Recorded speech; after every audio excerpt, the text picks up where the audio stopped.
Now there are 5 promises of consumerism that I've laid out here, what I consider to be the building blocks. It's the personal care accounts, and we've talked about a couple of personal care accounts, a health reimbursement arrangement and a health savings account. There are some other options that are out there, but I want to focus on just those 2 at the moment.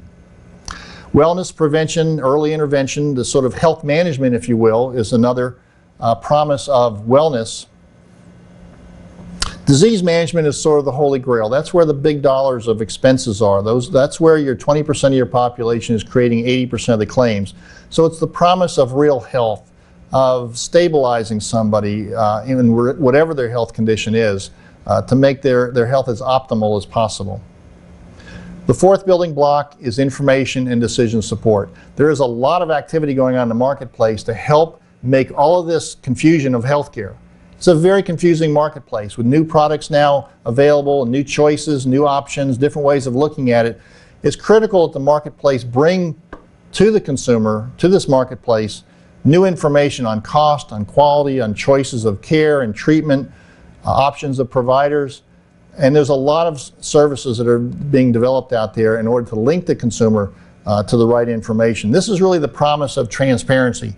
You cannot have a market-driven system without information. If a consumer has no information about at least cost and quality, how can they make the choices? If they have no information about the potential impact of a behavioral change, how can they really have choices?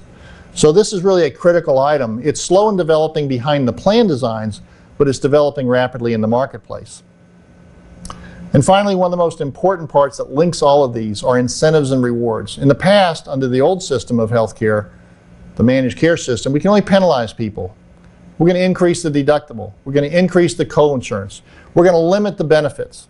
We penalize people in order to get them to change behaviors. Well, now we actually have a new approach. We have a way to incent people. So instead of the stick, we now have a carrot.